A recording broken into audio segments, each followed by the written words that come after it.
Baik, kita akan mendengarkan firman Tuhan dari Ibu Erika Pinot dalam persekutuan FWF ini. Saya ucapkan selamat datang bagi Bapak Ibu yang sudah hadir. Tema kita malam hari ini adalah bukan lagi dua. Ibu Pendeta Erika Pinot akan mengawali dengan perkenalan diri singkat dulu, kemudian akan memaparkan firman Tuhan pada malam hari ini. Untuk itu, Ibu Erika, saya silakan. Shalom, selamat malam Bapak Ibu. Terima kasih Bu Ayu sudah menjadi host yang luar biasa pada malam hari ini. Saya akan perkenalkan diri saya secara singkat. Saya saat ini tinggalnya di daerah Bojonggede, Kabupaten Bogor. Saya tinggal sendirian bersama 2 ekor anjing saya. Suami saya 2 tahun lalu sudah dijemput Tuhan melalui sakit. Dan saat ini saya dipercayai Tuhan untuk melayani, ya, baik itu di gereja maupun di marketplace. Ya, kalau di gereja saya menjadi gembala sidang di sinode CMC. Gerejanya sekaligus kantor itu di Jatinegara, Jakarta Timur. Ya. Dan kantor kami itu di bidang perfilman, production house. Ya. Ya, tapi kami juga hari Minggunya di situ buat ibadah hari Minggu, jadi gereja, dan hari Kamis itu ada namanya persekutuan doa secara onsite, ya, secara tatap muka. Nah, saya juga mendirikan yang namanya Zoom juga, ya, sama-sama dengan Pak John, namanya Yesus Spirit Fellowship. Itu setiap hari Senin dan setiap hari Jumat malam. Jadi setiap Senin malam dan Jumat malam pasti saya nggak bisa ikut, sebab kami juga ada Zoom. Seperti itu singkatnya. Dan saat ini saya lebih banyak turun di lapangan, ya. Jadi bukan hanya di mimbar atau di Zoom, tapi juga lebih kepada personal yang saya layani, yang Tuhan kirimkan orang-orang itu, ya. Jadi saya berusaha taat aja meskipun ya kadang saya nggak kenal gitu, ya, tapi saya harus doain, ya udah saya doain aja. Seperti itu Bu Ayu. Oke, ya demikianlah perkenalan singkat saya. Saya akan masuk ke materi, ya. Temanya bukan lagi dua. Nah, ini maksudnya apa ini? Bukan lagi dua itu seperti apa, ya? Ya, saat ini kita akan membahas mengenai hubungan suami istri, ya. Sesuai dengan firman Tuhan, mari kita baca di Matius 19 ayat 6. Satu orang boleh baca Matius 19 ayat 6.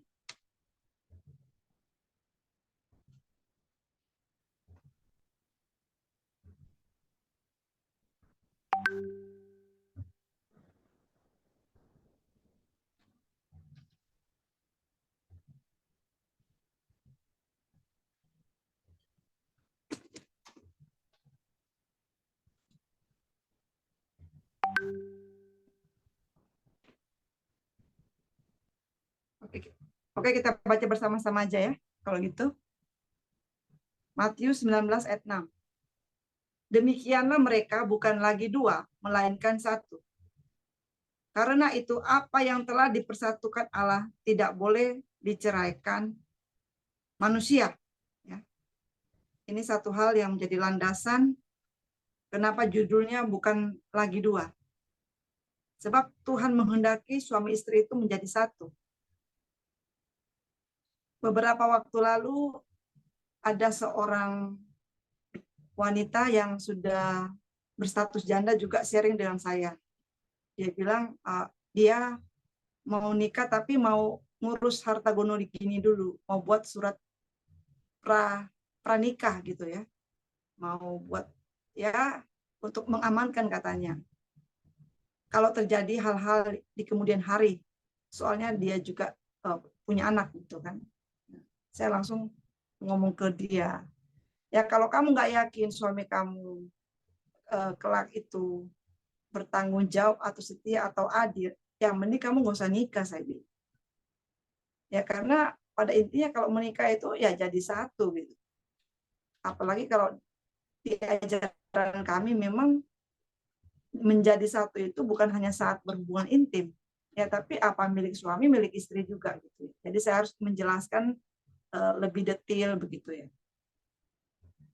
Saya memang banyak dipertemukan belakangan ini dengan wanita-wanita single ya, yang statusnya belum menikah atau janda, dan saya bisa berbagi pengalaman hidup, bukan sekedar teori, tapi saya juga menyampaikan apa yang sudah saya alami, bagaimana saya bisa bertahan, bagaimana ya kami bisa membangun dan mempertahankan rumah tangga sekian lama, meskipun secara manusia itu bukan waktu yang lama ya, tapi saya percaya itu semua karena Tuhan yang memampukan kami.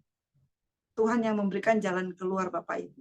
Jadi sebelumnya saya mau bertanya juga nih. Jadi kita banyak tanya jawab ya. Yang saya mau bertanya, mengapa mengapa seorang laki-laki dan seorang perempuan harus diberkati dulu baru melakukan hubungan suami istri? Ada yang bisa jawab?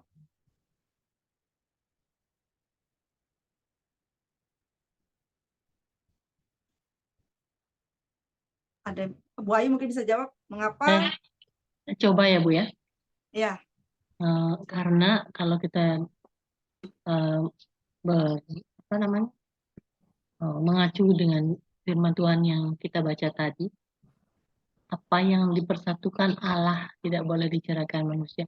Jadi Allah lah yang pertama kali mempersatukan, kemudian baru ada hubungan antara suami dan istri.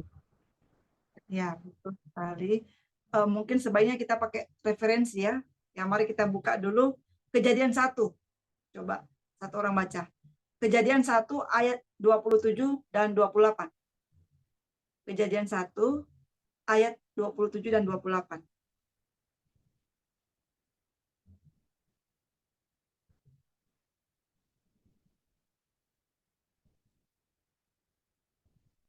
Pak John baca.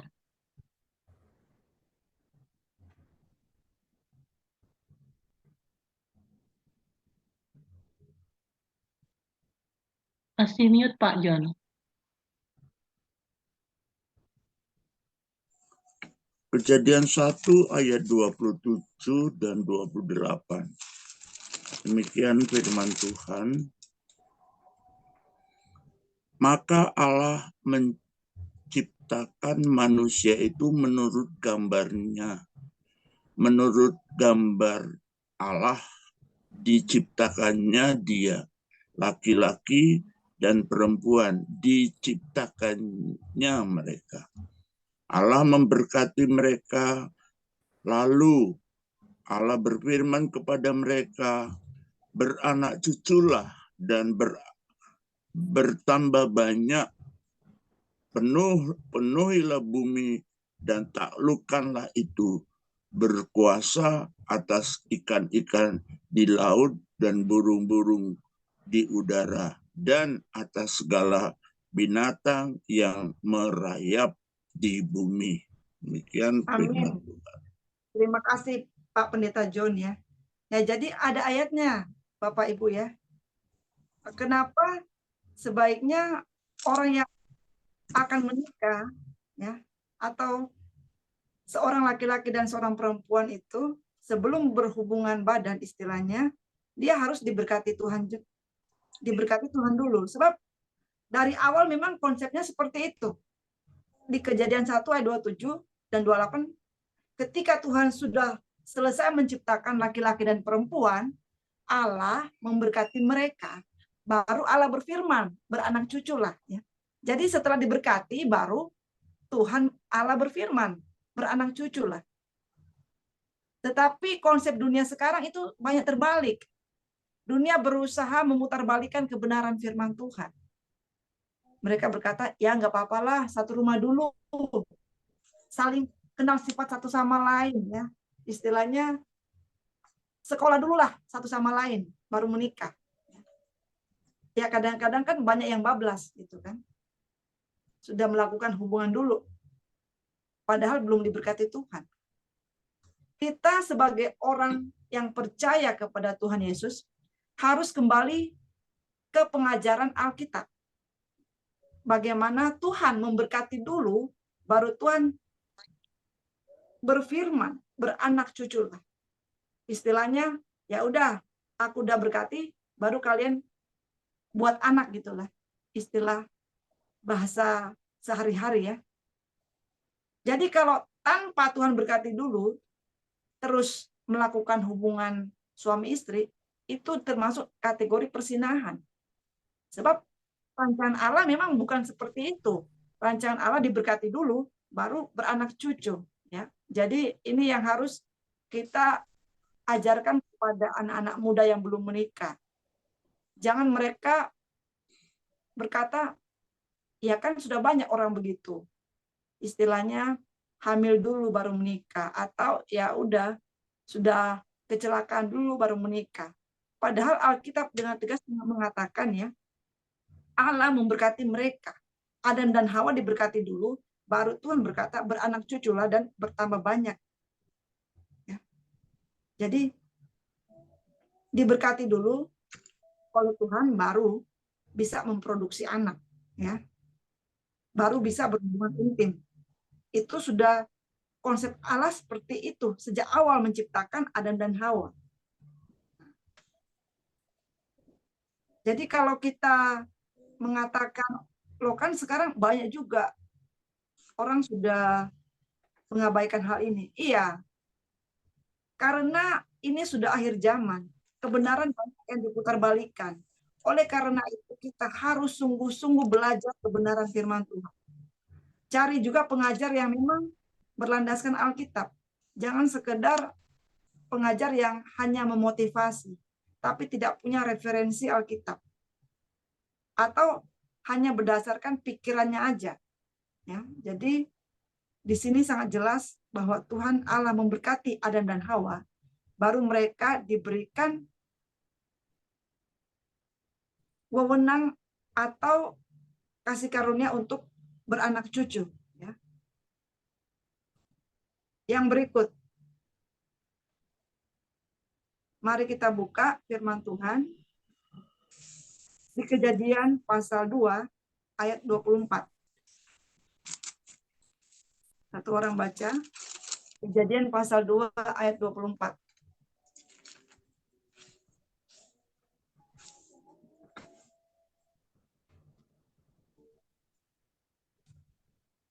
Kejadian 2 ayat 24. Ya.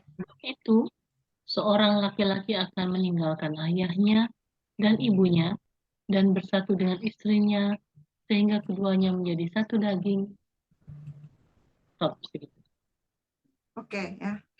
Dikatakan sebab itu seorang laki-laki akan meninggalkan ayahnya dan ibunya dan bersatu dengan istrinya sehingga keduanya menjadi satu daging. Ini adalah konsep yang sudah ditetapkan oleh Tuhan. Tetapi kalau kita lihat di zaman sekarang banyak ya,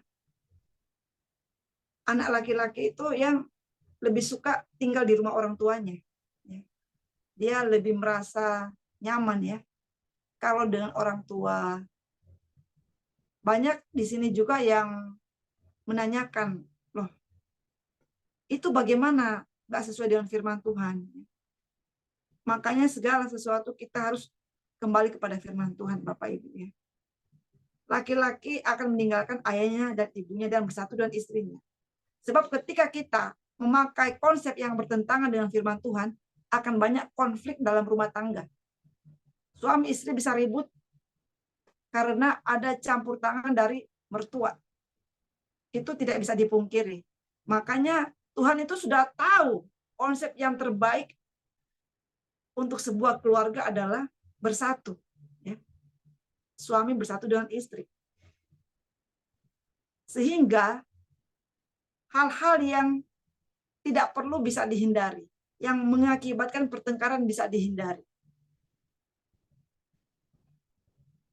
Karena itu pentingnya kita tahu kebenaran firman Tuhan.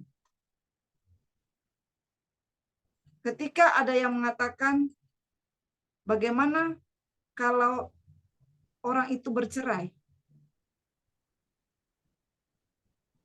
Kita harus tahu konsep Tuhan adalah menjadi satu daging. Artinya, Tuhan tidak menginginkan ada perceraian. Saya ingin bertanya, kenapa pada saat di Taman Eden, yang makan buah pertama kan Hawa, ya? Yang makan buah terlarang itu Hawa. Tapi kenapa Tuhan juga mengusir Adam? Adam dan Hawa diusir keduanya. Bukan hanya Hawa saja. Kan ini sebenarnya kan biang keroknya si Hawa nih. Tapi kenapa Tuhan mengusir keduanya? Ada yang bisa jawab? Ada Bu yang bisa jawab? Ada. Ya. Maaf, saya baru bangun, lambat. Oh, itu nggak apa-apa. Karena dua-duanya makan buah, udah yang gampang jawabannya. Ada kok jawabannya di Alkitab di Kejadian 3. Nih, si Hawa makan. Dikasih tahu, sampingnya suaminya. Suaminya di sampingnya dia loh. Suaminya lihat, dimakan. Harusnya apa? Sebelum dimakan kasih tahu kan, stop, jangan makan. Dikasih, makan juga, ya diusir dua-duanya. Kalau Adam nggak makan, yang diusir cuma Hawa. Itu aja yang gampang. Ya. Ada jawabannya Ya, jadi- dari Kejadian 3. Oh, saya ada jawaban lain. Ya, silakan. Ya, Karena silakan, Pak. ini konsep kepemimpinan dalam rumah tangga. Jadi ketika anak buah melakukan kesalahan, yang ikut menanggung juga adalah pimpinannya. Di dalam rumah tangga, pemimpin rumah tangga adalah suami. Jadi Tuhan menuntut pertanggungjawaban dari suami juga ketika istri melakukan kesalahan. Mungkin itu. Betul Ibu Ayu, tapi inti utamanya makan. Bukan leadership oke, tapi makan. Kalau si Adam itu ngasih tahu, misalnya jangan makan, Hawanya tetap makan, Adam nggak akan diusir, yang diusir Hawa. Kan gitu. Iya, iya. Karena dua-duanya kedapatan makan. Ada di mana Kejadian 3? Kita bukan ada Kejadian 3 ya.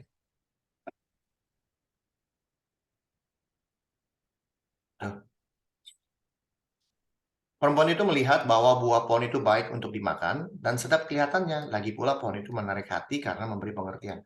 Lalu ia mengambil dari buahnya dan dimakannya. Makan dulu. Udah makan, diberikannya juga kepada suaminya. Lalu suaminya makan. Nah itu jawabannya. Yang mengusir mereka dua adalah mereka makan. Karena apa? Ya ini.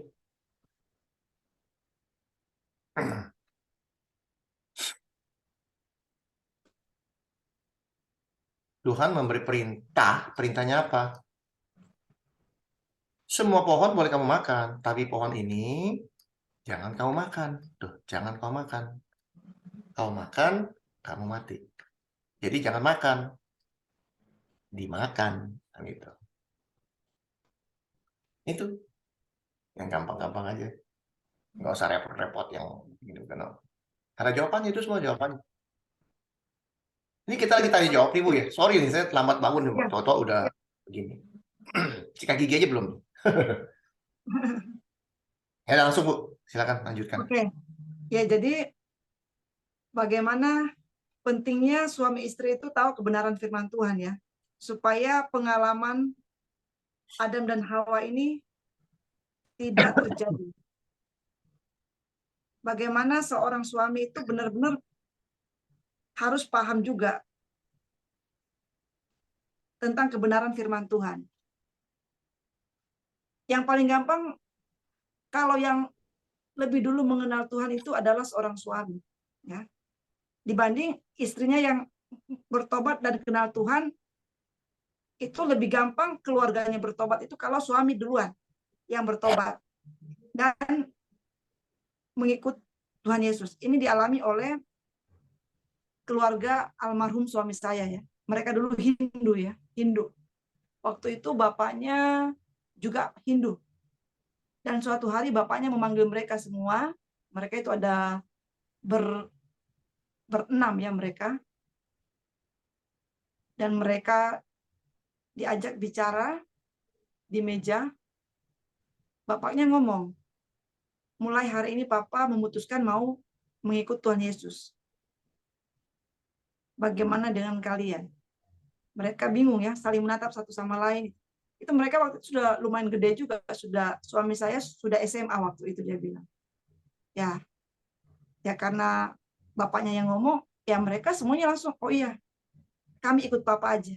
Jadi betapa pentingnya kalau seorang suami, seorang ayah itu yang bertobat duluan, Bapak, dibanding seorang istri yang bertobat duluan dan suaminya belum bertobat. Itu ya apa ya, butuh yang namanya bayar harga yang lebih lagi ya, karena suami ini adalah kepala istri ya.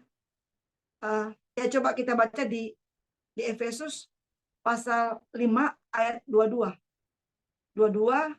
sampai 23. Coba satu orang baca.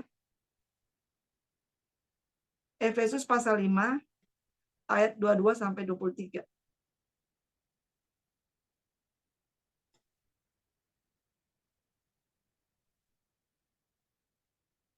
Pak John boleh baca, Pak John?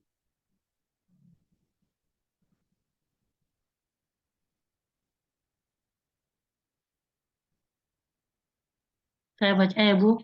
Oh ya, silakan. Efesus 5 ayat 22 sampai 23. Hilang dia. Hai istri, tunduklah kepada suamimu seperti kepada Tuhan. Karena suami adalah kepala istri, sama seperti Kristus adalah kepala jemaat. Dialah yang menyelamatkan tubuh. Amin ya. Jadi almarhum suami saya itu dia Hindu ya. Dari awal lahir mereka sudah Hindu, dan ketika ayahnya bertobat dan percaya kepada Tuhan Yesus, itu gampang. Istrinya langsung tunduk juga, mau ikut juga. Anak-anaknya juga begitu melihat ya ibunya juga mau ikut sebagai pengikut Yesus, mereka juga jadi ikut semua ya. Jadi ini sangat penting sekali bagaimana seorang pria, seorang suami itu sangat memegang peranan yang sangat penting dalam keluarga ya. Oleh karena itu dikatakan suami adalah kepala istri sama seperti Kristus adalah kepala jemaat.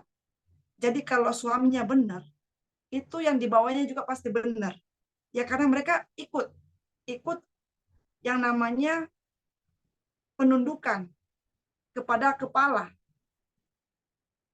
Ya apalagi kalau orang-orang di India itu memang mereka sangat menghormati ya yang namanya ayah mereka.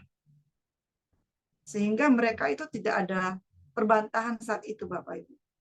Jadi sangat penting seorang suami memegang prinsip kebenaran firman Tuhan. Tetapi di zaman sekarang ini banyak diputarbalikan.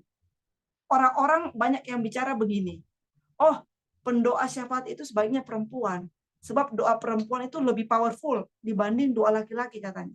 Saya bilang, jelas-jelas dikatakan, suami adalah kepala istri sama seperti Kristus adalah kepala jemaat. Karena itu, sebagaimana jemaat tunduk kepada Kristus, demikianlah juga istri kepada suami dalam segala sesuatu. Jadi seorang suami ini dia adalah kepala. Jadi kalau seorang pria itu sampai berdoa, itu punya powerful sebab dia adalah kepala rumah tangga. Ya. Jadi kalau ada yang ngomong, oh doa seorang istri lebih powerful daripada doa seorang suami, mana ayatnya? Gitu ya. Jadi sekarang ini banyak konsep-konsep dunia yang berusaha memutarbalikkan kebenaran firman Tuhan. Ya. Seperti yang tadi saya sudah jelaskan ya, banyak orang memakai prinsip ya nggak apa-apa lah, kumpul kebo dulu baru nikah gitu kan. Ya padahal firman Tuhan sudah mengatakan di Kejadian 1 tadi ya, bahwa ketika Allah menciptakan Adam dan Hawa, Allah memberkati mereka, baru Allah berfirman, beranak cuculah. Artinya perlu berkat Tuhan dulu, baru memproduksi anak gitu ya. Ya, tapi sekarang kan banyak orang-orang dunia memakai konsep yang dibalik. Nggak apa-apa, sama-sama dulu lah. Nanti kalau sudah punya anak baru nikah gitu. Atau sudah hamil baru nikah. Itu sangat bertentangan dengan firman Tuhan pada saat konsep menciptakan Adam dan Hawa. Ya. Jadi kita harus kembali ke firman Tuhan. Jangan kita mendengar pengajaran-pengajaran yang seolah-olah baik, tapi nggak sesuai dengan kebenaran firman Tuhan. Ya. Jadi penting sekali seorang suami itu, dia hidup kudus, hidup berkenan di hadapan Tuhan, sehingga keluarganya pun pasti akan juga mendapat berkah, mendapat hal-hal yang baik. Sebab kepalanya ini udah benar gitu kan. Ya kalau kepala benar akan lebih mudah untuk melangkah dalam kebenaran. Saya beberapa kali juga mendengar ya, teman-teman saya yang suaminya masih di dalam kehidupan yang bertentangan dengan firman Tuhan gitu. Mereka itu bilang, aduh saya sudah bertahun-tahun ibu berdoa supaya suami saya berubah, saya puasa dan begini dan begitu. Sepertinya Tuhan kok nggak jawab doa saya. Jadi mereka itu butuh waktu yang lama sekali untuk bisa membuat keadaan keluarga mereka berubah. Ya, jadi ya tadi saya bandingkannya dengan keluarga almarhum suami saya itu, bapaknya suami, maksudnya ayah mertua saya, ya dia nggak perlu dua puasa supaya satu keluarganya itu ikut Yesus, enggak. Dia cuma ngomong doang, ajak, ya udah mereka mau gitu. Jadi lebih apa ya, lebih cepat, lebih mudah sebenarnya kalau kepala itu yang duluan bertobat dan terima Tuhan Yesus. Sebab laki-laki adalah kepala ya. Dan juga memang kalau kita baca dari kitab Kejadian, yang diciptakan Tuhan pertama kali adalah Adam ya. Adam, bukan Hawa ya. Jadi ini sangat penting sekali bagaimana seorang laki-laki itu punya peranan yang sangat penting dalam keluarga mereka.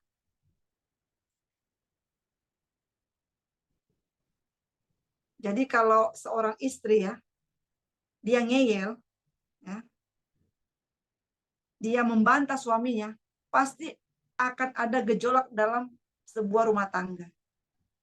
Tidak akan berjalan baik. Saya pernah mengalami ya, ketika suami saya ngomong ini saya bantah. Yang terjadi saya tidak mendapat apa yang saya harapkan Bapak Ibu. Seringkali begitu. Setiap suami saya ngomong, saya bantah, enggak begini-begini. Saya memberikan argumen yang menurut saya tepat, ternyata kenyataannya saya enggak mendapatkan. Misalnya waktu itu suami saya sedang sakit ya. Saya bilang ada yang mau beli rumah nih gitu ya. Saya juga kan waktu itu ngurus properti. Suami saya bilang, Hani di rumah aja. Nanti toh kalau memang itu rezeki, ya pasti ya datang juga. Saya bantah, oh enggak. Ini saya harus ketemu sama orang ini di sini ya. Ya pokoknya saya bantah suami saya. Akhirnya hari itu tidak ada pembelian Bapak Ibu. Saya pulang dengan tangan hampa. Akhirnya saya minta maaf kepada suami. Aduh iya ya. Saya sudah buang waktu saya seharian meninggalkan suami yang sedang sakit. Buang uang, buang tenaga, buang waktu, tapi tidak dapat apa-apa. Namun ketika suami saya ngomong, oh ya Hani, coba hubungi si ini. Dan saya taat. Justru saya nggak perlu tenaga yang besar, saya nggak perlu buang waktu, buang uang yang banyak. Itu tiba-tiba orang langsung hubungi saya, Bu, saya mau beli ini rumah gitu. Jadi sangat penting sekali ya kita tunduk pada suami. Ya, seperti kepada Tuhan. Dikatakan tadi di Efesus pasal 5 ya. Ya karena seorang suami itu dia diberikan otoritas oleh Tuhan untuk jadi kepala rumah tangga. Meskipun maaf, mungkin ada seorang suami yang pendidikannya tidak setinggi dengan istrinya, tapi namanya laki-laki, dia adalah imam, dia adalah kepala rumah tangga. Jangan pernah kita pandang enteng atau menghina suami, ya, karena dia itu kepala. Seperti yang dikatakan di Alkitab ya. Dan saya banyak mengalami Bapak Ibu. Ketika saya ngeyel, saya nggak dapat apa-apa. Saya justru mendapatkan kerugian. Sehingga saat itu saya sudah akhirnya berpikir, ya udahlah, apa yang suami saya katakan, apalagi suami saya kan dekat sama Tuhan. Maksudnya gini, dia itu orang yang berusaha melakukan firman Tuhan. Dia nggak menyimpang, nggak ngeyel ya, seperti banyak suami-suami sekarang gitu kan. Selama kami menikah, tidak pernah ada yang namanya KDRT. Dalam keluarga kami, dalam rumah tangga saya, tidak ada yang namanya perselingkuhan orang ketiga. Jadi sebenarnya, yang ada cuma hal-hal sepele sebenarnya. Ya. Jadi kalau kita proses menjadi satu itu, tidak bisa dalam waktu yang instan Bapak Ibu. Proses dua menjadi satu yang disampaikan oleh firman Tuhan itu butuh waktu, butuh proses yang tidak terjadi dalam sekejap. Jadi saya waktu itu ingat ya, kami berteman 7 tahun baru menikah. Yang terjadi bukan hal-hal yang sebenarnya itu bukan masalah bagi orang lain mungkin, tapi bagi kami itu hal yang bisa menjadi masalah. Misalnya seperti ini. Suami saya itu kalau pencet odol selalu dia pencet dari bawah. Sementara saya kalau pencet odol gigi itu dari atas. Itu aja bisa jadi masalah Bapak Ibu. Ya. Itu sebenarnya kan kalau mau dilihat hanya masalah sepele. Tapi itu bisa jadi masalah. Ya makanya butuh waktu. Sampai akhirnya kami tidak mempermasalahkan masalah odol lagi. Gitu ya. Itu ya tiba-tiba bias dengan sendirinya.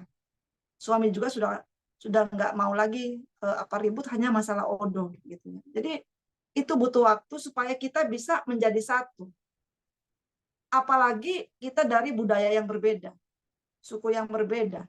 Jangankan orang lain, dalam keluarga aja kakak beradik bisa berbeda pola pikir, ya. Apalagi dengan orang yang berbeda dalam keluarga, baik dari budaya, pergaulan, pendidikan, latar belakang, itu banyak hal yang berbeda. Tetapi ketika kita melakukan firman Tuhan, lama-kelamaan kita itu bisa menjadi satu, Bapak Ibu. Bukan cuma sekedar menjadi satu saat berhubungan intim, tapi banyak hal kita itu menjadi satu. Misalnya ya, dalam hal makanan. Suami saya itu dulu nggak suka yang namanya makan bubur Manado. Dia nggak suka. Tapi berjalannya waktu, tiba-tiba dia itu bisa suka makan bubur Manado. Jadi apa juga yang saya suka, dia juga suka. Demikian juga sebaliknya Bapak Ibu. Itu dengan berjalannya waktu, kalau kita melakukan kebenaran firman Tuhan, itu tiba-tiba hati itu bisa menjadi satu. Bahkan sebelum suami ngomong pun saya sudah tahu apa yang dia mau. Demikian sebaliknya. Saya cuma melirik aja, suami saya tahu maksud saya apa gitu. Itu butuh yang namanya pengenalan, saling terbuka, dan terutama kita menerapkan firman Tuhan ini ya. Istri harus tunduk kepada suami. Itu harus kita pegang sebagai seorang istri. Karena ketika kita tidak melakukan firman Tuhan ini, percayalah keluarga pasti tidak akan berjalan harmonis. Ada beberapa daerah memang yang kalau kita lihat wanitanya itu lebih dominan ya. Nah, itu terkadang terjadi konflik. Ya karena apa? Itu bukan konsep dari surga. Konsep dari surga ya ini. Istri harus tunduk kepada suami seperti kepada Tuhan. Jadi ketika istri mengambil tanggung jawab suami, mengambil yang namanya otoritas suami, pasti tidak akan ada yang namanya keharmonisan. Mungkin saja suami di depan iya-iya aja, tapi hatinya tersakiti. Ya. Sehingga seringkali terjadi suami akhirnya curhat ke perempuan lain dan terjadilah hal-hal yang tidak diinginkan. Ketika kita melanggar firman Tuhan, ada akibat-akibat yang bisa dialami, yang bisa terjadi. Oleh karena itu, hari ini mari kita belajar bersama-sama, apapun kondisi atau permasalahan dalam rumah tangga, kita harus kembali ke firman Tuhan. Tidak selamanya pengajaran-pengajaran motivator itu mereka mengambil dari firman Tuhan. Ya. Jadi banyak ajaran-ajaran justru yang diputarbalikkan, kebenaran yang diputarbalikkan gitu ya. Seperti misalnya harus ada emansipasi wanita, ya. Sehingga nilai-nilai yang seharusnya diterapkan dalam Alkitab itu berangsur-angsur itu ditinggalkan, seolah-olah wanita itu harus lebih hebat dari laki-laki. Padahal konsepnya Tuhan tidak seperti itu. Ya. Wanita itu diciptakan sebagai penolong, bukan sebagai saingan laki-laki. Nah, inilah yang harus kita sadari. Untuk apa kita diciptakan Tuhan dan kenapa kita bisa berjodoh dengan si A atau si B. Kembali lagi kita harus kembali melihat dan merenungkan kebenaran firman Tuhan tentang pernikahan.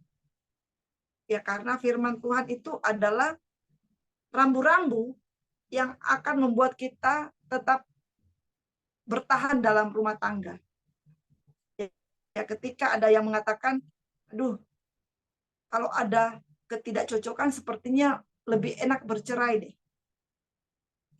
Yang jadi pertanyaan, apakah Tuhan menyukai perceraian atau tidak? Jawabannya tidak. Tuhan membenci perceraian. Jadi sangat penting sekali kita mengikuti rambu-rambu yang Tuhan sudah tetapkan.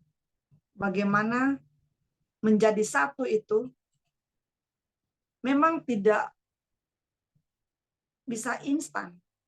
Ada waktu yang harus kita lalui. Banyak hal yang harus kita lalui, Bapak Ibu. Tetapi kalau kita semakin mengenal pasangan kita, itu kita akan lebih gampang untuk bisa berkomunikasi. Lebih gampang untuk kita bisa berdiskusi dan mengambil keputusan bersama. Ketika seorang istri ingin menjadi penentu keputusan atau ingin menjadi kepala dalam rumah tangga, pasti akan ada gesekan-gesekan dan itu akan menjadi celah. Sehingga terjadi keributan bahkan kehancuran dalam keluarga. Karena bertentangan dengan konsep yang Tuhan sudah berikan. Penting sekali dalam rumah tangga itu dasarnya adalah kebenaran Alkitab, kebenaran firman Tuhan. Saya sangat setuju sekali kalau sebelum menikah ada yang namanya konseling pranikah. Ya. Ada yang namanya pengajaran pranikah. Sebab itu sangat membantu. Sebelum saya menikah dulu ya, kami ada konseling pranikah. Seharusnya 6 bulan. Ya karena dianggap suami adalah hamba Tuhan dan saya juga sudah banyak mengetahui firman Tuhan, jadi dipersingkat jadi 3 bulan. Di situ kami benar-benar dijelaskan bagaimana tugas dan tanggung jawab seorang suami ataupun istri. Jadi milik suami itu juga milik istri. Ya. Jadi ketika ada orang-orang yang konseling dengan saya, Bu, saya mau menikah tapi harta saya ya tetap harta saya, harta suami, gitu ya. Saya cuma ngomong, kembali lagi ke Alkitab. Ada tidak Tuhan ngomong kalau menikah itu harta masing-masing? Yang saya tahu Tuhan mengatakan bahwa seorang laki-laki akan meninggalkan ayahnya dan ibunya dan bersatu dengan istrinya sehingga keduanya menjadi satu daging. Daging di sini apa sih yang dimaksud dengan daging ya? Mari kita buka di 1 Korintus pasal 7. 1 Korintus pasal 7 ayat 3 sampai 4. Satu orang baca boleh? 1 Korintus pasal 7 ayat 3 sampai 4.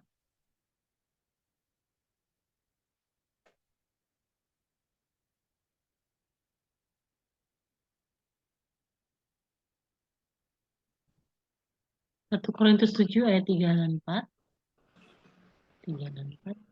Hendaklah suami memenuhi kewajibannya terhadap istrinya, demikian pula istri terhadap suaminya. Istri tidak berkuasa atas tubuhnya sendiri, tetapi suaminya. Demikian pula suami tidak berkuasa atas tubuhnya sendiri, tetapi istrinya. Ya, terima kasih, Bu Ayu. Jadi, inilah satu daging, di mana suami juga punya kewajiban terhadap istrinya. Dan istrinya juga tahu, ini bukan tubuh saya lagi. Ini sudah menjadi milik suami saya juga. Ya.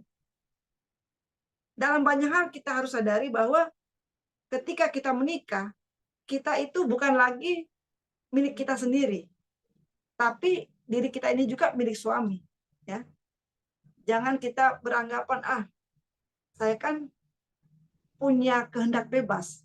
Ketika kita menikah, kita harus tahu bahwa kita itu sudah menjadi satu dengan suami. Sama-sama melewati masa-masa yang bahagia ataupun yang sedih. Bahkan penderitaan harus dilewati bersama. Jangan ketika bahagia, kita masih mau bersama suami. Ketika suami sakit atau lagi bangkrut, kita meninggalkan suami. Itu bukan satu daging. Jadi jangan sampai kita tidak memahami bagaimana satu daging itu adalah sama-sama merasakan kebahagiaan ataupun kesedihan dalam rumah tangga itu bersama-sama. Ya, ada yang bertanya kalau satu di rumah satu di rumah satu, tapi posisi masih suami istri gimana? Nah, itu coba baca di ayat yang kelima, Ibu. 1 Korintus 7 ayat 5 coba. 1 Korintus 7 ayat 5.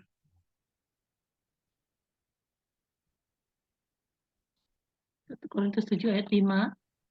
Janganlah kamu saling menjauhi, kecuali dengan persetujuan bersama untuk sementara waktu, supaya kamu mendapat kesempatan untuk berdoa.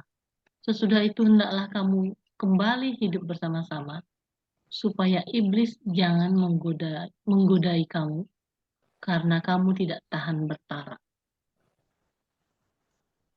Ya, terima kasih, Bu Ayu. Jadi kalau ada orang yang mengatakan, mereka suami istri, ya tapi tinggalnya beda rumah. Nah, hati-hati. Karena kalau hubungan seperti itu, maka iblis akan mudah masuk, seperti yang ditulis oleh Rasul Paulus. Jadi kita harus pahami ketika kita menikah, kita harus menjadi satu. Baik dalam situasi yang bahagia maupun mungkin dengan ada masalah-masalah, kita harus pahami itu adalah pernikahan yang sudah diberkati Tuhan. Apapun kendalanya, apapun masalahnya, kita harus lewati bersama-sama sebab kita sudah menjadi satu. Sangat penting kita pahami hal ini sehingga kita bisa mempertahankan rumah tangga kita. Ya, ketika suami saya sakit divonis kanker ya, itu saya benar-benar sangat terkejut. Saya sepertinya nggak siap. Tapi suami saya justru yang menghibur saya. Saya yang panik, beliau yang tenang gitu ya. Suami bilang, ya nggak apa-apa gitu kan. Jadi sangat penting sekali bagaimana kebersamaan itu membuat kita saling menguatkan, saling menghibur satu sama lain. Saya minta satu orang baca firman Tuhan di ayat Kejadian pasal 2 tadi, ayat 24. Satu orang baca ya. Kejadian 2 ayat 24.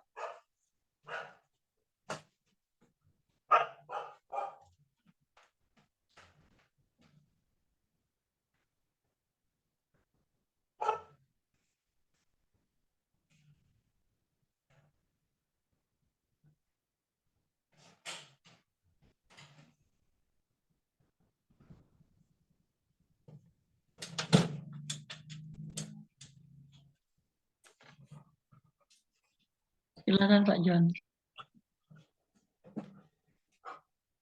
Saya, Bu. Kejadian 2 ayat 24, demikian firman Tuhan.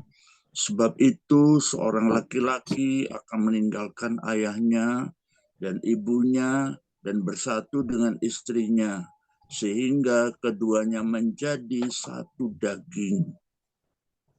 Ya, terima kasih Pak John. Ya, jadi ketika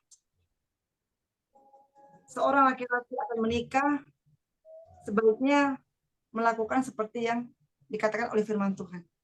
Dia harus berani hidup mandiri. Ya.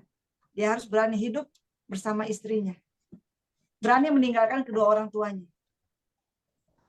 Yang jadi pertanyaan, ya bagaimana kalau dia nggak mau meninggalkan orang tuanya?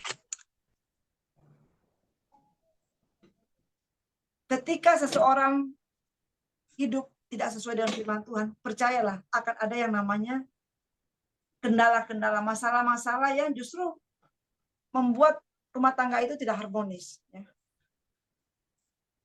Sebab ada orang ketiga, pihak-pihak lain yang akan ikut campur dengan masalah rumah tangga tersebut. Banyak hal. Ya kalau kita lihat ya, banyak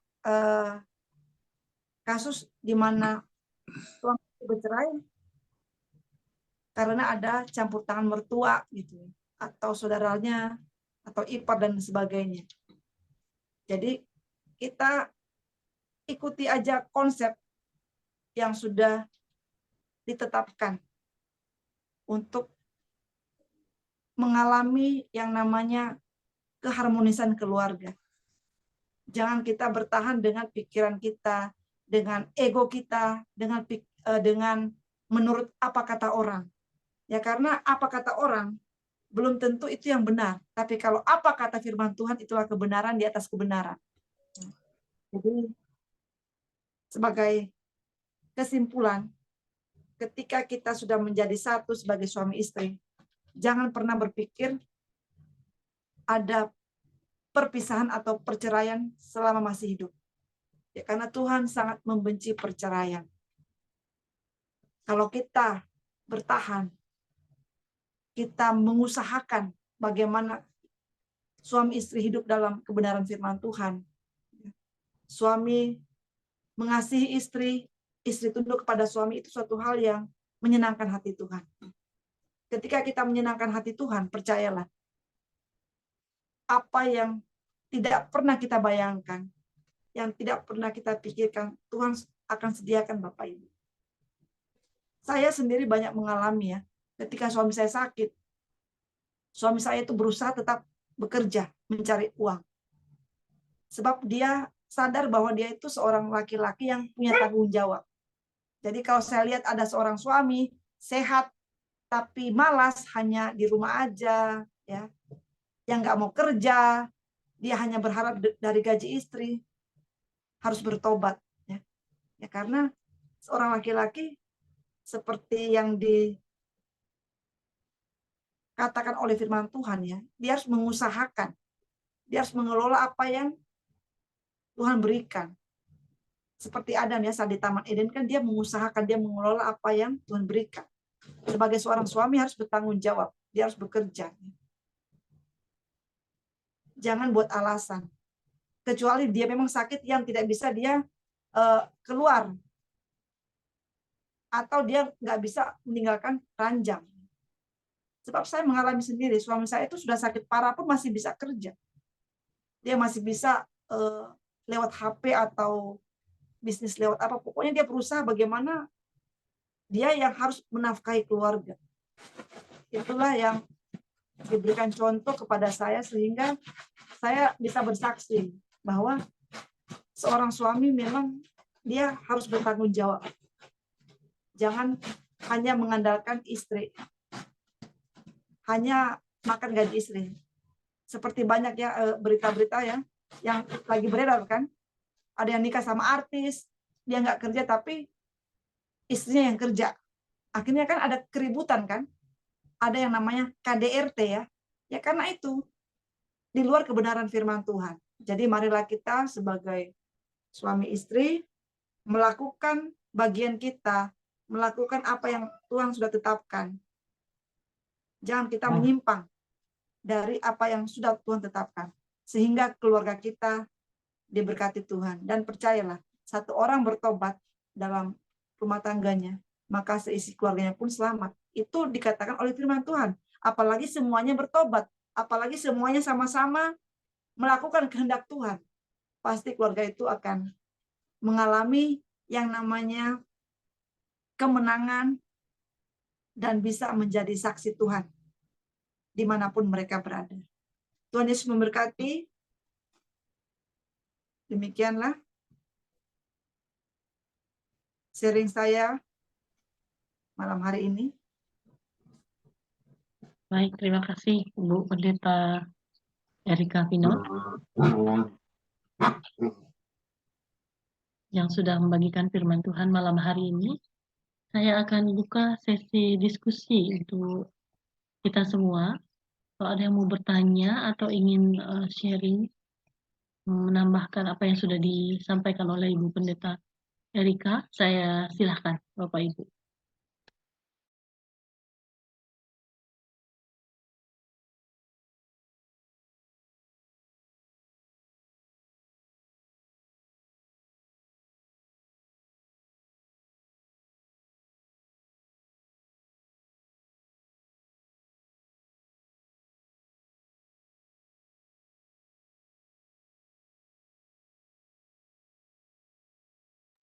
Ada Bapak Ibu? Atau sudah jelas semuanya? Sudah cukup Jelas, jelas. Bu. Terima kasih. Oke, baik. Tapi saya mau bertanya boleh ya? Boleh Pak, silahkan Pak. Bu Erika yang jawab. Ya, Pak Hendrik, silakan. Terima kasih Bu Rika yang sudah. Walaupun saya terlambat, tapi ada poin-poin yang bagus yang sudah disampaikan. Dari tadi saya nungguin satu kalimat dari Bu Erika, ternyata disebut kalimatnya, yaitu emansipasi wanita. Itu disebut. Ada Ibu ya? Ibu tadi ada sebut emansipasi ya? Iya. Nah, ini ya saya bukannya menentang, melarang ya. Emansipasi ini wanita, nanti ibu-ibu sini ngamuk, saya dipukulin orang sekampung ntar. Tapi yang jadi begini. Apabila kita hidup zaman dahulu ya, misalnya zaman Kristus lah. Zaman Paulus lah, jangan zaman Kristus. Setelah Yesus pada zaman Paulus. Zaman Paulus itu apakah emansipasi wanita itu ada? Ada, Pak. Adanya di mana, Pak? Apa yang bisa wanita lakukan? Saya sebentar. Sebentar, Pak. Sebentar, saya ada telepon masuk. Sebentar aja. Iya.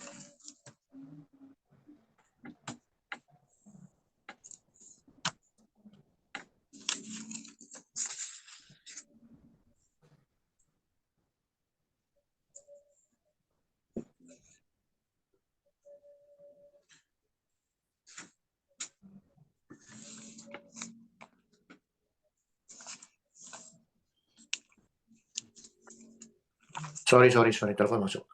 Iya, ada Pak, di mana Pak? Sorry Pak, di mana Pak Anwar? Saya lupa letaknya, tapi saya mengingat ketika Miriam, saudara daripada Musa dan Harun itu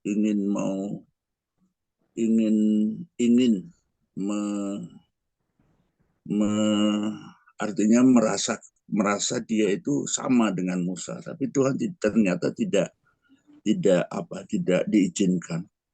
Tapi dia ingin mencoba untuk dia seorang wanita itu berperan, tetapi kemudian dia akan kena kusta itu, Pak. Itu di Perjanjian Lama. Perjanjian Baru itu ketika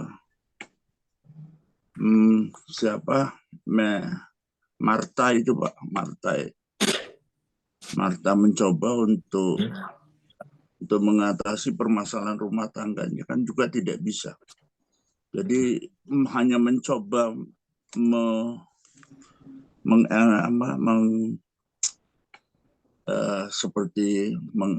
tapi ternyata tidak bisa. Jadi boleh dikatakan ada tapi tidak sempat ada gitu Pak. Terima kasih. Iya, bukannya sempat ada atau tidak ada, yang tahu tidak ada atau tidak boleh itu kan Tuhan sendiri. Tadi Bapak Anwar bilang ya.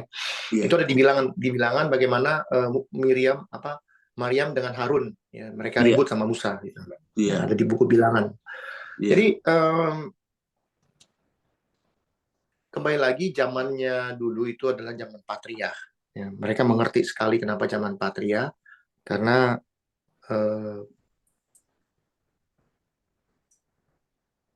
laki-laki lah yang menjadi imam dan laki-laki yang menjadi kepala keluarga.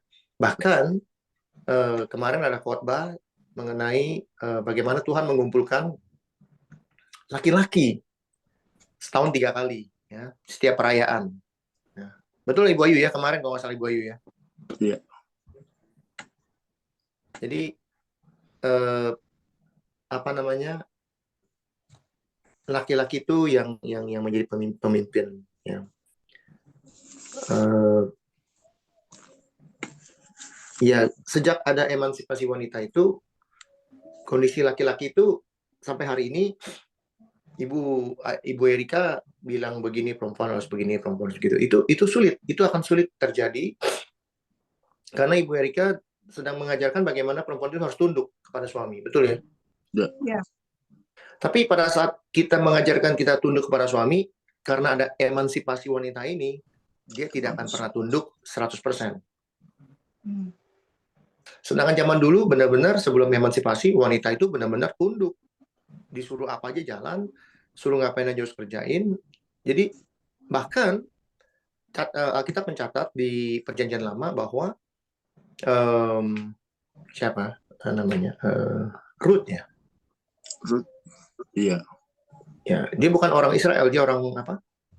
Orang Moab. Nah, dia itu tinggal nunggu mati.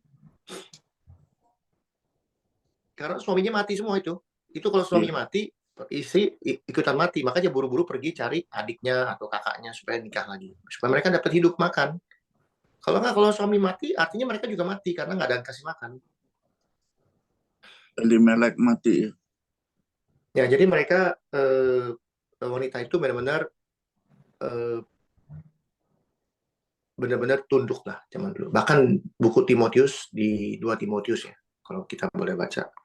2 Timotius berapa ya? 1 Timotius. 1 Timotius 2. Iya. 1 Timotius 2 ayat 8, 9, 10, 11, 12, 13, 14, 15. Ya. Dikatakan di situ, bahkan ini yang ngajarin Paulus ya. Ada yang bilang, oh itu udah nggak berlaku lagi, itu kan zaman Paulus. Zaman sekarang enggak. Nah itu kata-kata nggak bisa lagi karena ada emansipasi. Ya. Wanita itu mau disamakan dengan pria.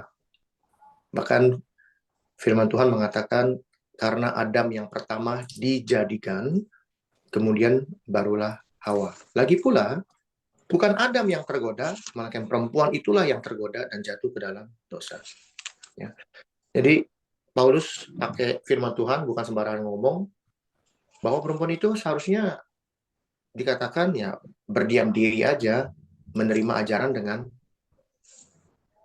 ya 1 Timotius 2. Tapi ini bukan menjadi masalah buat saya karena memang kita hidup di zaman yang sekarang ini emansipasi pria dengan wanita itu equal ya. Firman Tuhan tidak equal. Tapi ya saya ikut dengan apa yang ada sekarang ini. Tapi kembali lagi kalau kita mengajarkan seorang istri untuk bisa taat penuh, saya rasa sulit sekali. Karena apa? Karena kalimat emansipasi itu, Pak. Nah ini emansipasi itu muncul di akhir-akhir ya. Mungkin 50 tahun terakhir lah saya rasa. Jadi selama ribuan tahun wanita itu benar-benar tunduk, para suami melakukan semua pekerjaan loh. Wanita bahkan orang Eropa semua yang mengerjakan pekerjaan rumah tuh segala macam, cuci baju, bersih, itu semua perempuan. Laki-laki benar-benar cari uang, kerja di sawah atau dan sebagainya. Tapi untuk pekerjaan sehari-hari, jadi suami pulang, istri benar-benar masih melayani sampai dia tidur gitu loh. Dan itu tuh sulit, ya sulit. Dan itu sudah dibuktikan sama Ibu Erika sendiri bahwa Ibu Erika pulang tanpa hasil karena tidak mau dengar. Betul ya Bu, tadi cerita itu Bu ya, kesaksiannya Bu ya. Jadi inilah hal-hal ini. Kalau kita tunduk, misalnya para ibu-ibu ini nunduk, nggak ada cerita Ibu Erika pulang tanpa hasil gitu istilahnya. Karena tunduk, apa yang suami katakan ikut gitu. Nggak bisa bilang enggak. Suami kasih tahu ini, walaupun suaminya salah pun ikut salah gitu, karena satu daging, karena sudah menjadi satu. So, atasnya salah, ya ke bawah ikutan salah gitu loh. Tapi itulah yang namanya tunduk dan taat. Dan itu akan menjadi sulit buat saya, akan sulit sekali karena kita hidup di zaman yang ada emansipasi. Jadi alangkah bijaknya kita sekarang kalau mana bilangnya ibu-ibu, kalau saya kasih anjuran belajarlah seperti wanita-wanita perkasa zaman dahulu, ya. Wanita-wanita perkasa zaman dahulu itu saya katakan bahasanya supaya ibu-ibu jangan terasa terhina. Wanita-wanita perkasa itu seperti Ruth, seperti Deborah, ya. Bahkan Deborah juga jadi hakimnya bangsa Israel. Tapi kenapa dia diangkat jadi hakim oleh Tuhan? Karena untuk menampar orang Israel, itu tujuannya. Tapi saya katakan wanita-wanita perkasa di sini bukan berarti wanita berotot, tapi wanita yang bijak, yang tunduk taat, tapi tetap melakukan fungsinya sebagai penolong pria. Itu yang bisa saya tambahkan, sehingga tidak ada kalimat saya sama laki-laki harus sama. Ya boleh-boleh aja, nggak masalah. Nanti besok-besok kalau ada batu beratnya 100 kilo, jangan suruh laki-laki angkat sendiri gitu loh. Ya kalau genteng bocor suruh naik ke genteng, naik bocor benerin sendiri gitu loh. Kan kira-kira gitu. Ya Tuhan berkati. Itu aja yang bisa saya bagikan. Terima kasih. Bu Erika ada tambahan atau ke Pak Rian dulu? Oh ya, Silakan. Ya, selamat malam saudara-saudari semua. Saya juga agak terlambat masuk tadi, tapi saya dengar bagaimana pengalaman seorang saudari Erika, Sister Erika, dalam kehidupan pernikahannya ya. Jadi ini pengalaman bagaimana menempuh kehidupan sebagai sepasang suami istri. Tetapi saya mau sedikit tambahkannya. Sebenarnya kitab Efesus ini berbicara tentang tubuh Kristus ya, berbicara tentang tubuh Kristus. Tadi Ibu belum menyinggung ya, hubungan antara suami dan istri itu melambangkan hubungan Kristus dan gereja ya. Tadi Ibu membacakan di Efesus 5 ayat 22 itu dikatakan bahwa hai istri, tunduklah kepada suamimu seperti kepada Tuhan. Ibu menjelaskan tadi perkara kehidupan secara manusiawi, secara kehidupan suami istri yang secara fakta yang kita lakukan di dalam kehidupan sehari-hari. Tapi saya mau konekkan atau linkkan dengan Efesus 5 ayat 32. Di situ berkata cukup jelas ya. Tadi di Efesus 5 ayat 22 tuh istri harus tunduk pada suaminya seperti kepada Tuhan. Tetapi di ayat 32 mengingatkan kita kembali bahwa rahasia ini besar. Tetapi yang aku maksudkan ialah hubungan Kristus dan jemaat. Artinya hubungan suami istri itu adalah satu contoh di dalam praktik kita kehidupan sehari-hari, itu melambangkan suami kita yang sejati itu adalah Kristus. Nah kita adalah jemaat itu anggota tubuh harus mengasihi dia, harus tunduk sama dia. Makanya Rasul Paulus menulis tentang rahasia ini besar. Tetapi yang dia maksudkan ialah hubungan Kristus dan jemaat. Arti Kristus dan gereja. Jemaat itu adalah tubuh Kristus. Jadi kalau kita baca di Yesaya ya, di Perjanjian Lama ya, saudara-saudari ya, kita baca ke Yesaya ya, saya buka ya. Di Yesaya 54 ayat 5 itu berbicara suami kita siapa. Suami kita itu di situ mengatakan bahwa suami kita itulah yang menciptakan kita. Yesaya 54. Jadi ini dikembalikan atau dibahas ulang oleh Rasul Paulus tentang hubungan Kristus dan gereja itu, artinya perlu satu hubungan yang intim, hubungan suami istri. Jadi kita lihat di Yesaya 54 ayat 5 itu saya bacakan ya. Di situ dengan jelas Alkitab mengatakan, sebab yang menjadi suamimu ialah Dia yang menjadikan engkau, Tuhan semesta alam namanya. Yang menjadi penebusmu ialah Yang Maha Kudus Allah Israel. Ia disebut Allah seluruh bumi. Jadi suami kita yang sejati itu Kristus. Nah, kita bisa baca dengan jelas ya tadi ya. Dan hari ini Kristus itu sebagai suami itu dia yang menjadi kepala kita. Dia menjadi pemimpin kita. Maka kalau kita baca kembali di Efesus tadi, di Efesus 1 ya, saya buka ya, Efesus 1 ayat 22 sampai 23. Itu jelas sekali ya. Efesus pasal 1 ayat 22 sampai 23. Itu berbicara tentang Kristus sebagai kepala. Tetapi di Efesus 5 Kristus sebagai suami. Saya baca Efesus 1 ayat 22 ya. Segala sesuatu telah diletakkannya di bawah kaki Kristus dan dia telah diberikan kepada jemaat sebagai kepala dari segalanya. Tadi kita lanjut di ayat 23, jemaat yang adalah tubuhnya, yaitu kepenuhan dia yang memenuhi semua dan segala sesuatu. Jadi tadi Sister Erika, Pak Ibu Pendeta juga mengatakan bahwa kita harus mengasihi tubuh kita ya. Tadi disinggungnya di Efesus 5 ayat 27-28 itu kita harus mengasihi tubuh seperti kita mengasihi diri kita sendiri. Artinya hubungan tubuh dan kepala ini hubungan yang tidak terpisah.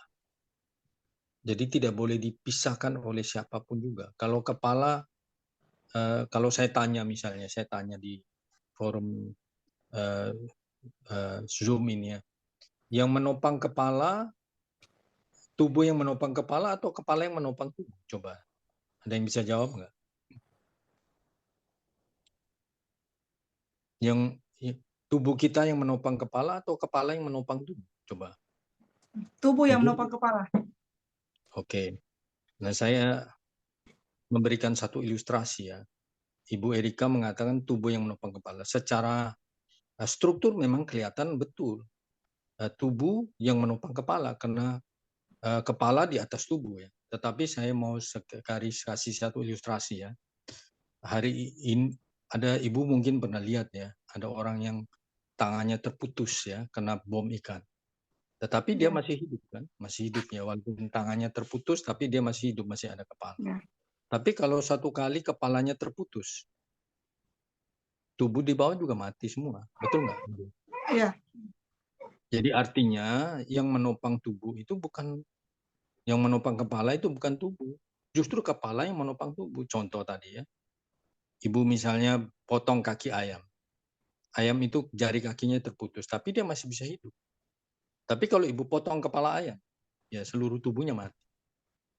Jadi artinya yang menopang kita ini kepala. Siapa kepala kita? Kepala kita itu Kristus.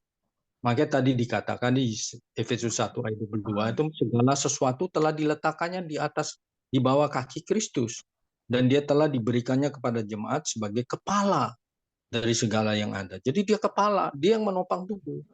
Ilustrasi tadi sudah jelas ya. Kalau kepala manusia dipotong, tapi kalau anggota tubuh kakinya terpotong, dia masih bisa hidup karena masih ada kepala. Tapi kalau kepalanya dipotong, ya seluruh tubuh mati. Artinya kalau kita terputus dengan Kristus, kita mati. Ini hubungan suami istri itu tadi dikatakan sama ibu tidak boleh bercerai, itu seperti itu maknanya. Jadi kitab Efesus berbicara hubungan yang intim antara kepala kita adalah Kristus dan kita adalah tubuhnya. Atau yang dilambangkan, yang dituliskan oleh Rasul Paulus dalam bentuk ilustrasi tadi suami dan istri. Dan ini makna rohaninya seperti itu. Ya, ini yang bisa saya tambahkan. Jadi jangan sekali-sekali kita meninggalkan Kristus. Makanya kalau kita baca di Yohanes 15 ayat 4 dan 6, kita harus tinggal di dalam Kristus. Supaya Kristus tinggal dalam kita udah pasti otomatis. Tapi kita yang sering meninggalkan Kristus. Itu yang jadi masalah. Jadi kepala kita tuh Kristus, dia juga suami kita. Dan jangan sampai-sampai jangan sekali-sekali kita meninggalkan Kristus. Ini ya makna rohaninya, ada satu kehidupan yang intim, suami dan istri melambangkan Kristus dan gereja. Gereja itu tubuh Kristus yang tadi saya kasih ilustrasi. Yang mana bisa kalau kita pergi kemana-mana, kita bilang, kaki kamu tak di rumah ya, saya jalan sendiri sebagai kepala, saya jalan sendiri, kan nggak bisa. Betul nggak? Tangan saya taruh di rumah ya, nanti saya jalan sendiri, yang lain jalan, yang tangan nggak boleh, kan nggak bisa. Ya, tubuh dan kepala itu tidak boleh terpisah. Artinya kita dan Kristus dengan hubungan suami istri itu melambangkan kita tidak boleh terpisah, tidak boleh terpecah belah. Maka banyak aliran kekristenan hari ini terpecah belah. Kenapa? Kenapa? Karena pekerjaan iblis itu seperti itu, untuk memecah belah tubuh Kristus. Hari ini kita perlu bertobat, kita melihat ini sebagai makna yang rohani, bukan hanya makna manusiawi fisik aja, tapi ada makna rohani. Hubungan kita dan Kristus harus seintim mungkin. Tidak boleh terpisah dengan Kristus. Itu makna rohaninya. Ini yang bisa saya tambahkan. Tuhan memberkati kita semua. Amin. Ya, makasih Pak Rian yang sudah menambahkan ya.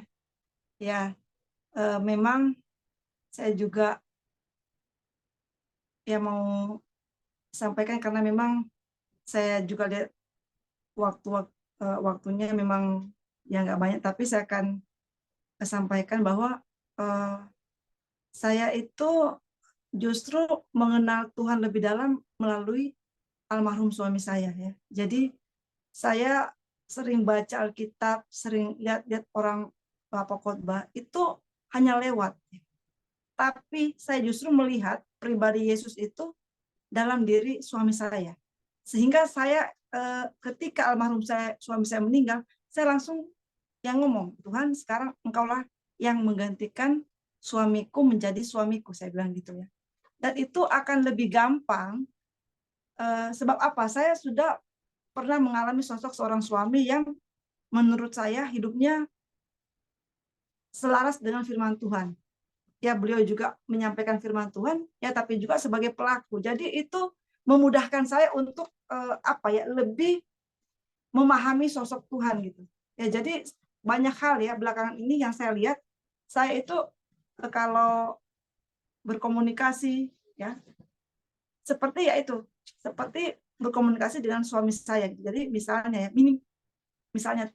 kalau saya ada masalah ya, saya hanya ngomong gini, Tuhan, dulu suami saya saja bisa bantu saya, apalagi Tuhan yang menciptakan saya gitu, yang menciptakan seluruh isi dunia ini.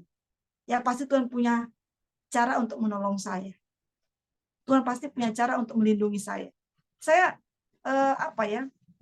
lebih bisa berimajinasi ya, karena apa? Saya sendiri pernah memiliki suami yang istilahnya yang takut Tuhan ya.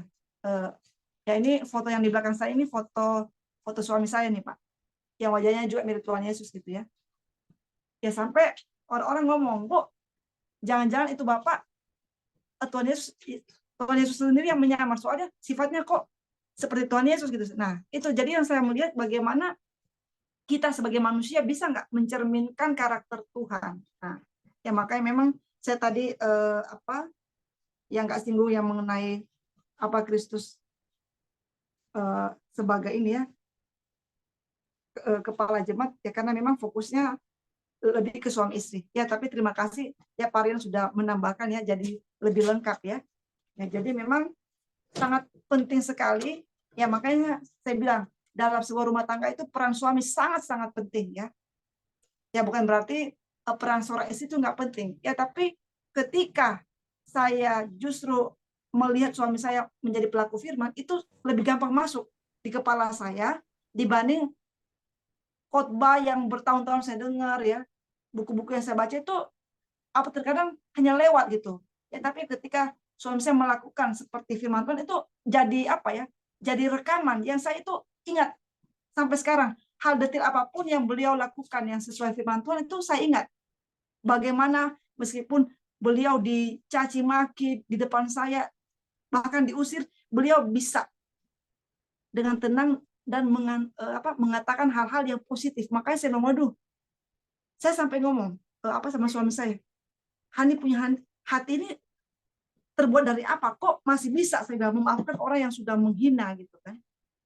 Suami saya cuma ngomong gini, daging saya sebenarnya nggak mau, tapi saya lebih mau menundukkan daging saya pada apa yang Tuhan perintahkan dalam Alkitab. Gitu.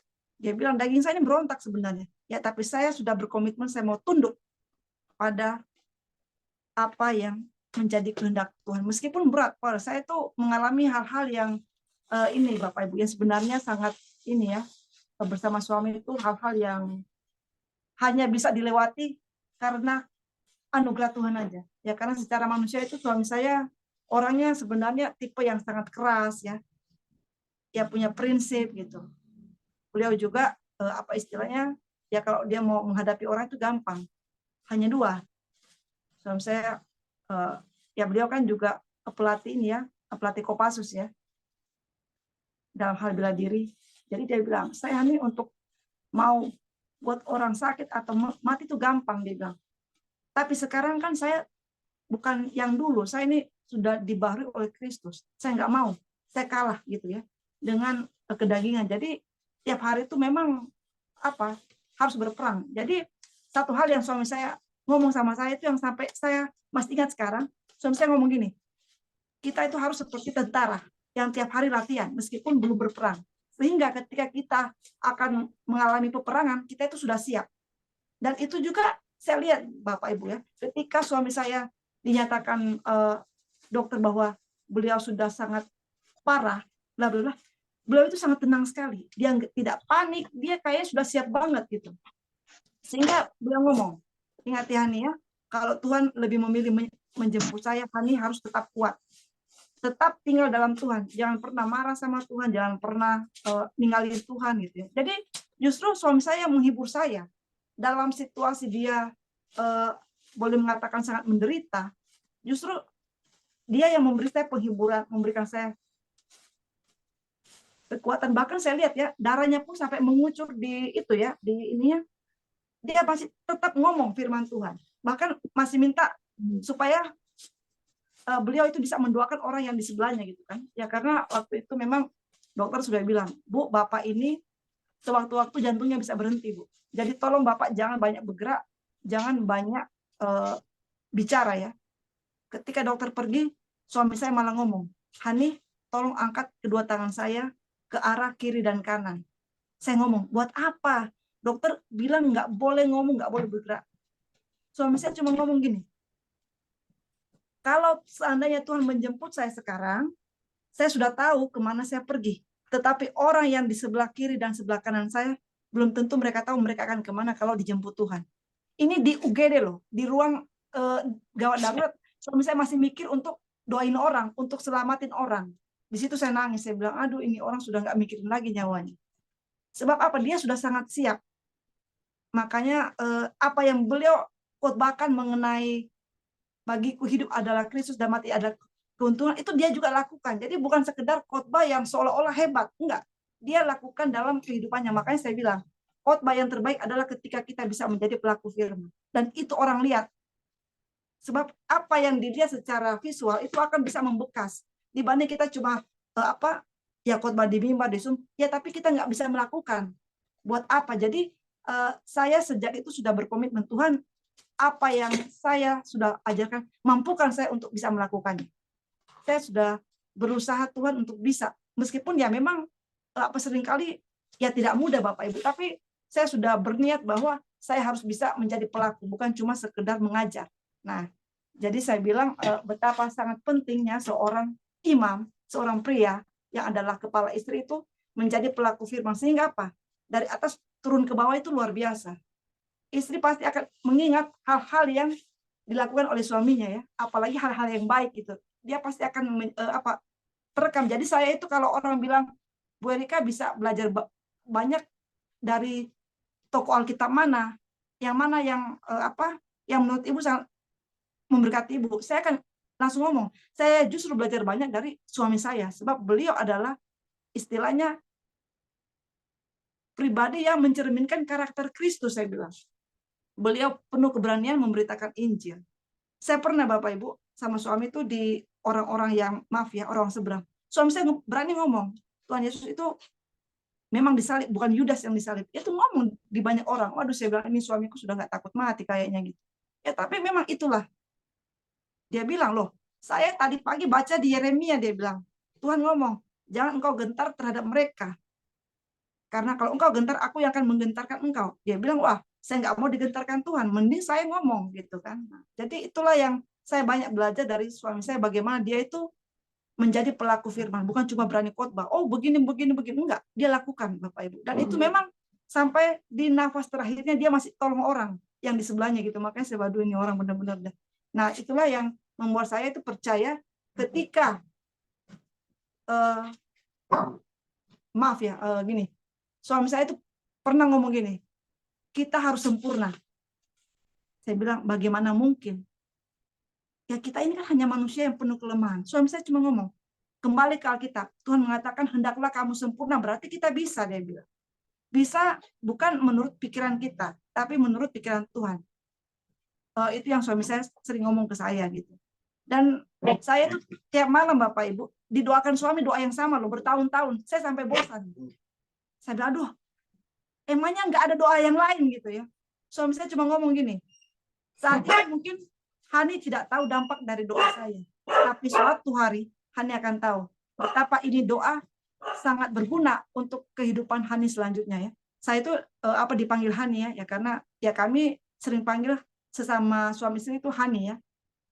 Jadi doanya tidak panjang Bapak Ibu, pendek, hanya seperti ini. Tuhan, jamah hati istri saya supaya dia bisa mengasihi Engkau dengan segenap hatinya, segenap jiwanya, segenap akal budinya, segenap kekuatannya, dan mengasihi manusia seperti dirinya sendiri. Itu cuma pendek, tapi itu tiap hari Bapak Ibu. Bosan saya, aduh Tuhan. Ya, saya memang dulu boleh dikatakan wanita yang suka ngeyel ya. Jadi apa yang suami bilang kebanyakan saya bantah Bapak Ibu. Ya, tapi berjalannya waktu itu saya bisa loh berubah. Meskipun boleh dikatakan secara manusia mungkin terlambat ya. Ya karena itu sudah menjelang suami saya akan dijemput Tuhan. Tapi itulah yang saya alami bahwa doa seorang suami itu tidak pernah sia-sia. Demikian juga doa seorang istri. Tapi lebih powerful itu kalau atasnya kita yang duluan benar-benar mengenal Tuhan. Sehingga yang akan dia ajarkan adalah kebenaran firman Tuhan. Itu akan lebih lebih menjadi seperti lokomotif ya. Jadi ya kita tinggal ikut aja gitu. Jadi bagi saya selama bertahun-tahun saya banyak belajar mengenai pengetahuan firman Tuhan, tapi lebih mudah ketika saya melihat sendiri ada yang melakukannya di depan saya. Oh, dia melakukan seperti itu. Jadi saya bisa mengatakan bahwa manusia juga bisa kok melakukan hal itu seperti yang Tuhan bilang, jadilah engkau sempurna. Meskipun memang tidak enak dan itu butuh butuh proses. Itu nggak bisa kita dalam sekejap, Tuhan ubah saya seperti yang di Yeskiel pasal 36 ya. Di aku roh yang taat, hati yang baru, roh yang baru. Itu butuh proses, butuh waktu. Dan itu juga saya lihat suami saya juga yang darinya agak keras itu hatinya menjadi lembut, itu butuh waktu. Ya, tapi karena dia berkomitmen mau menjadi pelaku firman, itu akan menjadi lebih mudah Bapak Ibu. Kalau kita memang berniat dan memang benar-benar menyerahkan seluruh kehendak kita itu di tangan Tuhan. Menyerahkan hidup kita yang benar-benar menjadi seperti karakter Kristus. Itu pasti akan kita dimampukan Bapak Ibu. Soalnya saya itu mengalami sendiri bagaimana suami saya itu yang dulunya begini bisa jadi begitu lembut, itu butuh proses. Dan di akhir hidupnya ya ketika sebelum menghembuskan nafas, yaitu suami saya sudah ngomong juga ke saya, ingat ya, apapun yang terjadi dengan saya, Hani jangan pernah marah sama Tuhan atau kecewa sama Tuhan ya, supaya Hani tidak binasa gitu. Jadi itu yang saya ingat terus. Sehingga ketika suami saya dijemput Tuhan, itu saya anehnya saya nggak menangis Bapak Ibu. Saya cuma diem. Orang bilang, Bu Erika bisa tegar ya. Saya bilang, sebenarnya saya tuh nggak tegar Bapak Ibu. Cuma karena firman itu yang membuat saya tuh kayak apa ya? Ya kayak terprotek dan membuat saya tuh nggak menangis. Sehingga saya bisa bersaksi ke orang-orang. Saya ini bisa begini sebab apa? Firman yang disampaikan suami saya itu sudah saya berusaha tanam di hati saya sehingga saya memiliki pengharapan bahwa suami saya sudah mengakhiri pertandingannya dan sekarang giliran saya. Yang saya harus ikuti jejak suami saya, bagaimana ia begitu sungguh-sungguh mencintai Tuhan. Saya juga harus mengikuti jejak Tuhan Yesus ya, yang adalah kepala seperti yang Pak Rian bilang ya, adalah kepala jemaat. Ya, jadi sekarang ya itu doa saya sudah saya bilang kepada Tuhan, sekarang Tuhanlah yang menjadi suami saya, seperti yang di Yesaya tadi ya. Jadi sehingga ketika saya ada masalah, saya itu langsung curhatnya ke Tuhan. Seperti yang dulu saya lakukan dengan suami, begitu ada masalah, saya curhat ke suami saya. Ya, tapi sekarang sudah dibalik. Saya sekarang curhatnya kepada Tuhan. Ya, demikianlah yang saya bisa tambahkan, Bapak Ibu. Baik, terima kasih Bu Wanita Erika. Ya. Jika tidak ada lagi dari Bapak Ibu yang lain, saya silahkan Ibu Erika untuk menutup dalam doa sekaligus doa berkat. Oke, mari kita berdoa ya. Tuhan Yesus, terima kasih untuk malam hari ini.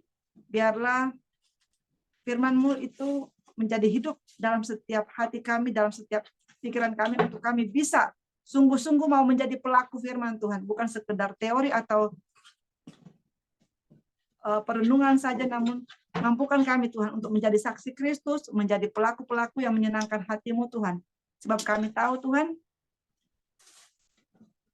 kami ini memiliki banyak kelemahan, tapi kalau Engkau berkata, hendaklah kamu sempurna, maka kami percaya kami bisa menjadi sempurna Tuhan dengan tuntunan Roh Kudus-Mu Tuhan. Dengan kesungguhan hati kami untuk menyenangkan hati-Mu Tuhan. Mampukan kami Tuhan untuk melewati setiap proses dengan tidak bersungut-sungut. Berikan kami hati yang taat. Berikan kami juga kemampuan untuk bisa Tuhan melihat jauh ke depan. Seperti Engkau melihat Tuhan. Berikan kami hati yang penuh dengan ucapan syukur Tuhan. Dan selalu Tuhan menyadari bahwa kami hanya transit di bumi ini, sehingga kami tidak akan memegang erat apa yang ada di dunia ini Tuhan. Namun kami hanya akan memegang erat kebenaran firman Tuhan dan Kristus sebagai kepala kami, sebagai suami kami. Terima kasih Tuhan, berkati juga orang-orang yang hadir di Zoom ini. Berkati juga Bu Ayu yang sudah menjadi host Tuhan. Berkati setiap orang ada yang di tempat ini, yang hadir, baik itu Pak John, Pak Hendrik, Bun, Pak Rian, Bu Linda, Bu Lydia, Pak Samuel, Mak Hong, Pak Petrus, Pak Weli. Biarlah Engkau sendiri yang memberikan roh pengertian kepada setiap kami, supaya kami menjadi orang-orang yang memiliki kerinduan untuk senantiasa menyenangkan hati-Mu Tuhan, untuk senantiasa melakukan kehendak-Mu Tuhan. Terima kasih Tuhan Yesus, terpujilah nama-Mu. Dan saat ini kami mau menerima berkat Tuhan. Mari kita menerima berkat Tuhan. Tuhan memberkati dan melindungi engkau.